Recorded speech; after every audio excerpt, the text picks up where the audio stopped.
right, joining me now on Skype is Carl Cannon, Washington Bureau Chief for RealClearPolitics. Carl, welcome back. Great to see you. Last night was certainly a big night for Joe Biden. What did you think of his speech, and did you think he delivered? Well, we were talking earlier on the earlier segment.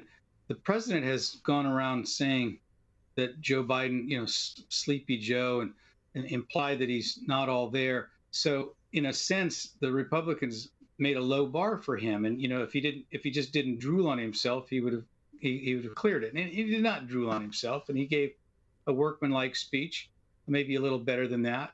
He's not known as a great orator, but he did all right, and he hit the themes he wanted to hit. And what I was struck most by was this unity. That's what they wanted to talk about in a country that's not very unified right now. And the former vice president said something very interesting. He said, "I'll work as hard for the people who don't vote for me if I'm president as the people who did." Now, you think that would be, boilerplate language, but it's not how President Trump is governed.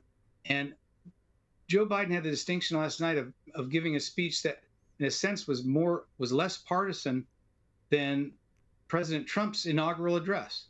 And I think that was what they were going for, and I think they hit that mark. The convention this week, as you know, devoted a lot of time to pointing out the contrast between Biden and President Trump, not only on policies, but also their personalities. How do you think that will play with the undecided voters and also with Catholic voters? Well, I'm not sure how different they really are in terms of their personality. If you watched that speech carefully, Tracy, Joe Biden was talking about love and unity, but sometimes his face, he looked angry. It was kind of, Bruce Springsteen has been a musician that the Democrats have used in this campaign and previously. And Springsteen will sometimes have a really happy melody with dark lyrics. And I was thinking at times like that Biden wasn't quite, it's a little bit more of an effort to be a happy warrior than they let on. But what he's trying to say is that I have a big heart, and that President Trump doesn't. And I think the Republicans are going to have to answer that next week, and I'm sure they will. But that was the contrast they're trying to make. Yeah, Carl, we don't have much time left, but I'm curious, what impact do you think Kamala Harris, Biden's VP pick, will have on his candidacy? Well, I don't know. People don't really usually vote for the vice president. We've never had a person before who thought the presidency was going to be 78 years old before he took the oath of office.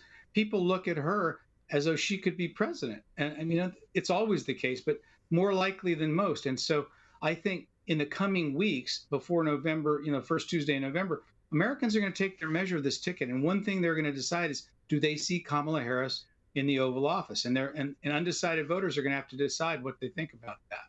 Okay, Carl, thank you so much for your time. We always appreciate having you on. Carl Cannon, Washington Bureau Chief for RealClearPolitics. Thanks again, Carl, for your analysis. You're welcome.